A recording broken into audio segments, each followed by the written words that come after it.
Laki ang pagkal na ginagampanan ng Biblia sa buhay ng mga Pilipino at maraming tao saan mang panig. Nagsisilbi itong daluyan ng komunikasyon na may layunin magbigay ng kaalaman, impormasyon, diskurso, libangan at mga. Matatagpuan ito sa marami nitong mukha tulad ng aklat, telebisyon, pahayagan, radyo, social media, kagaya ng Facebook, YouTube, Instagram, Twitter, at marami pa. Upang malaman ang malaking epekto ng media sa buhay ng isang tao, Ito man ay positibo o negatibo, Nagsagawa kami ng maikling panayam sa ilang estudyante dito sa Emma Imitz College, Philippines. Pangalan ko ay Thank you.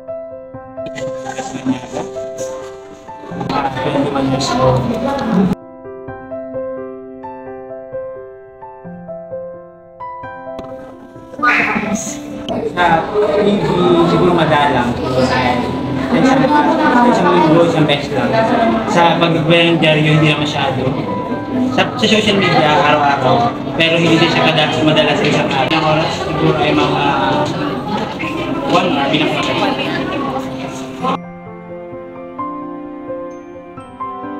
Madalas yung ginagamit sa social media. mga Facebook, TikTok, lahat ng social media. Facebook. Saka,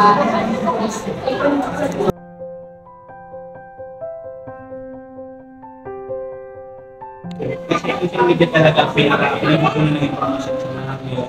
Kasi talaga, halos lahat ng mga informasyon, it's either fake news man or totoo. Ayan po ang social media. So it's up to you kung ano yung kukunin ng news, kung totoo ba o hindi, or yung magiging matalino pa sa ng mga iba.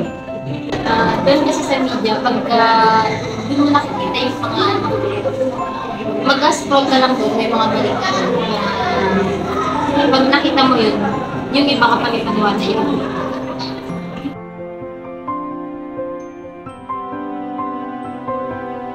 Pag kasi nag-cellphone tayo, pag nakain tayo, nawawalan tayo ng time sa pamilya natin.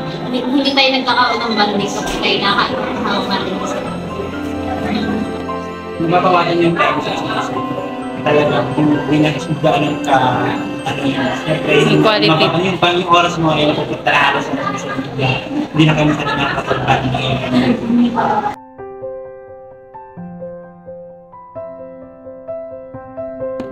na-apekto yung mga kabataan kasi madalas yung mga kabataan ngayon ay kung ano yung nakikita nila ginagaya.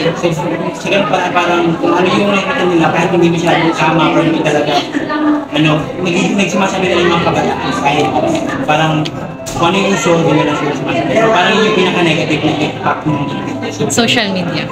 Kaya after na sinabi ko kanina, kapag tayo sa social media, meron tayong mga makukuhang aral, pero meron ding negatibo.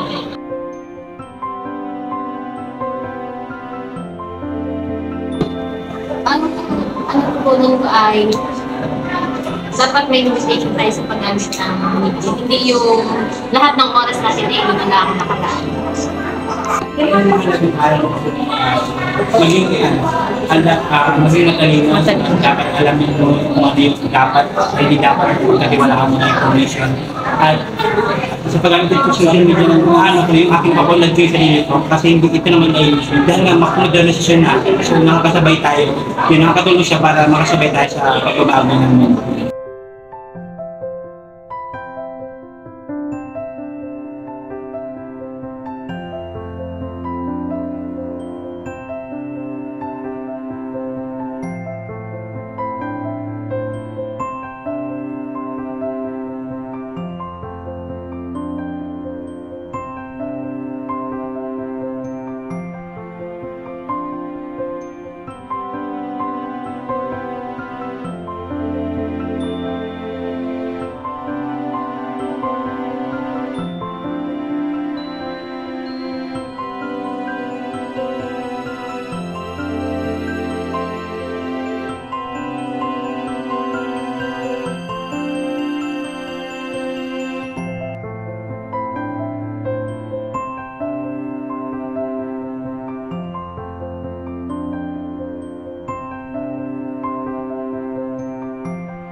Ikaw.